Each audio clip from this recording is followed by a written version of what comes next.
I started when I was 15. I was doing, an apprenticeship at ARI, and then I was shooting short films and doing, knowing that I wanted to get into cinematography. I was doing my own thing for a long time and then working in various roles, for free for the film school, for example, doing all sorts of different jobs. And then I went to film school, and then I started to work as a trainee and became a loader, and I was still shooting my own stuff at the same time. And then I moved to the UK, where I did my master's at the film school. And after that, so 2004, I started to do more sort of operating on days for certain jobs, and then I started to do some second unit. And my first sort of official role as a DOP on a TV show was in 2006.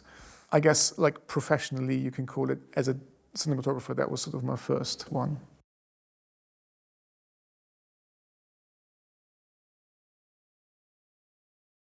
There's so many amazing cinematographers out there. Like it would be wrong to sort of mention just a few, because there's so many amazing cinematographers. There's so many amazing movies. There's so many great movies that don't look very good. There's so many bad movies that look great. I don't have a favorite. I like to do my own thing. Obviously, we all get influenced by things that we watch, when I watch films or TV shows or photography or art or paintings, whatever it is, it influences us, and there's certain elements that we take from them, but I just like to do my own thing, I think.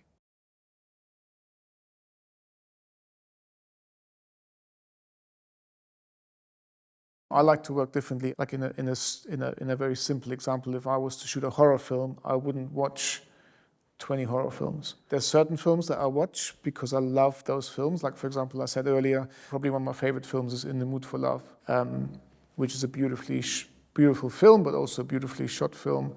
And I just love that. That's a film that I would watch before anything that I do.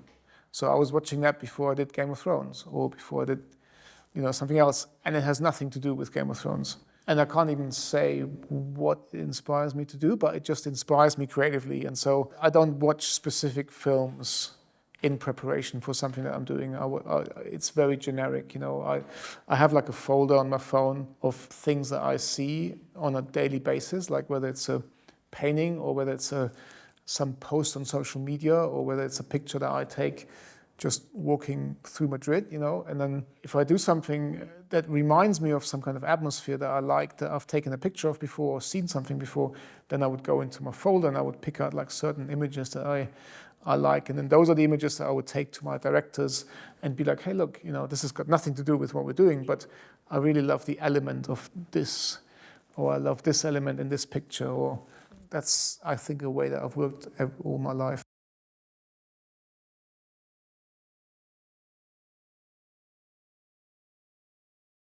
It's great. There's great crews. We had great Spanish crews. I mean, I've been shooting here for a long time prior to Game of Thrones, and I come quite a lot here to do commercials. And then obviously Game of Thrones, we spent like 3 years shooting all over Spain. And then House of Dragon, we come back, and now I'm shooting Venom 3, and we're going to come back to Spain in January for 2 months.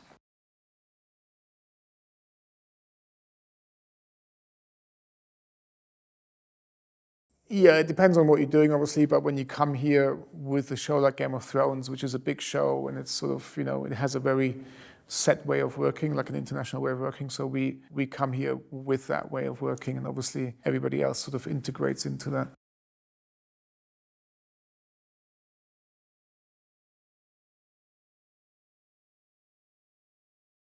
So it wasn't that dark.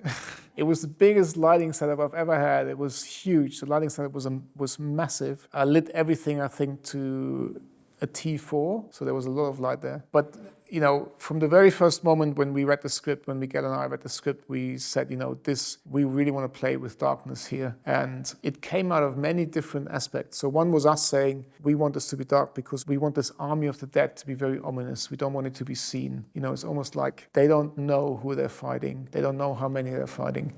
That was one aspect creatively, but the other aspect was driven by money, for example. So visual effects came to me and said, look, we can't have like 200 visual effects shots where we see like 20,000 zombies. because they didn't have the money for that. So we had to create a way of disguising this huge army. And so obviously that's how the darkness also came into this aspect. So on the big wide shots, we wanted it to be like, there's the good guys, and you can see them, and then it just fades into black, and you just don't know, is there one bad guy, or is there 200,000? And so that was creatively the whole thing that we were playing with. And obviously then it got hugely exaggerated in the press.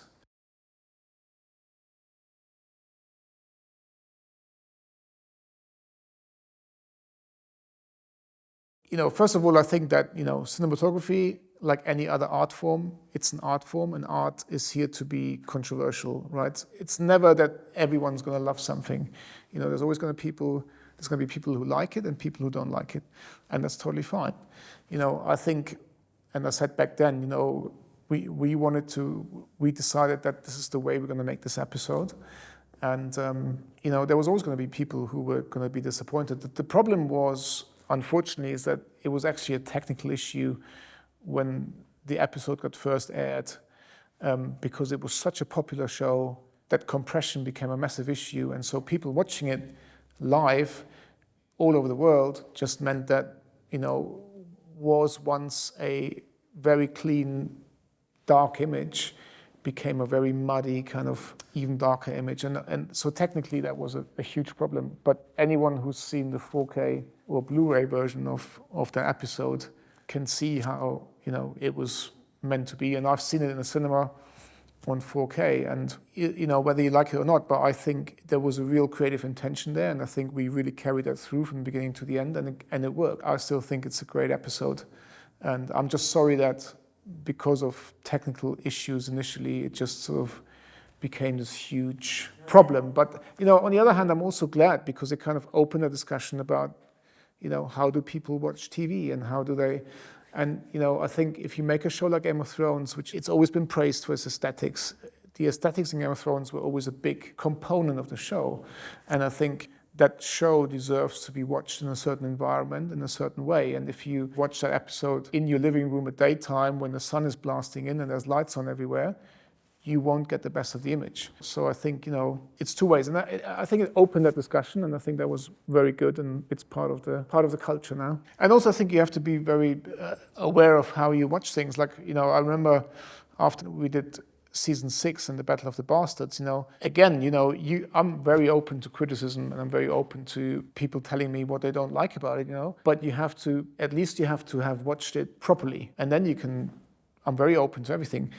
I was on a tube one day, and there was a guy watching Battle of the Bastards on his phone, on like a tiny little screen. And I just went over and said, look, that's worth watching that on a big TV, because that's what we made it for, So I just think, there's lots of elements that sort of play into it. And obviously it got completely blown up on Instagram and all the...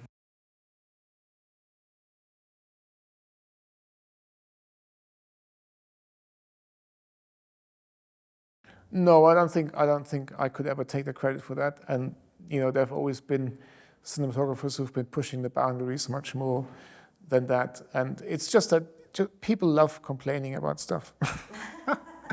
They just do, It probably had also more to do with the fact that people were unhappy with how the whole season maybe ended. There's so many factors into that. But if you can watch some of the greatest DPs in the world, and I don't count myself into that category. But if you look at Greg Fraser, who did the Batman, people were complaining about that. And that is one of the best looking films I've ever seen. I think for us, for myself, and I think for every cinematographer out there, or every director, or every artist, you want to push yourself, and you want to push your audience too. So, and I think that's good. And like I said, sometimes that it works in your favor, and sometimes it works against it.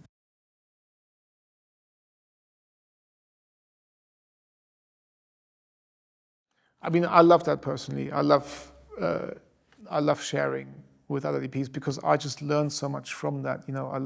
I know people who don't like it as much, or who don't integrate as well into that system. But for me, I've come from like low budget filmmaking. I've done coming in to do second units and doing something, picking up from someone else's work, and I love doing that, because to me, it kind of opens up, when I do something, I work very intuitively, and I think things up on the spot. I don't have any kind of references, but when I do something for someone else, then, I have to look at their work and I have to replicate that. And that really, for me, that's very interesting. And so when you come in as a second or a third DP on a TV show, it very much depends on how established that show is. So for example, on Game of Thrones, I came in on season 4, so by that time the look was very much established and they were very happy with the way it looked. So I knew that I had to work within that look. I always say, there's like a bubble.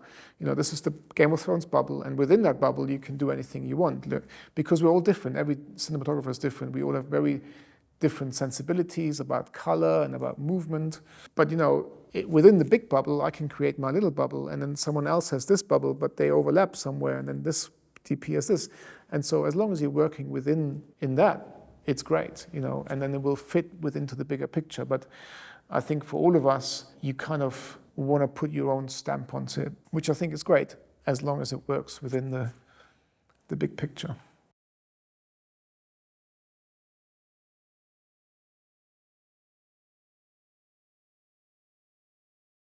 But that's mainly because, because these shows have become so big, you can't prep all of that. The first 2 episodes of House of Dragon that I set up with Miguel, they were so huge, we wouldn't have the time to prep, and 3 and 4 as well. So while we're shooting, you need someone else to do 3 and 4, and then while they're shooting, we can then prep something else. But it's such a huge, those TV shows aren't like the TV shows that I did when I started. When I started, I was doing a TV show that had a budget of, I don't know, maybe $1 million max, Now they're like 20 million per episode, and so it's just too much to prep. So you have to have that system where you can alternate and where you to get the best out of each episode, I think.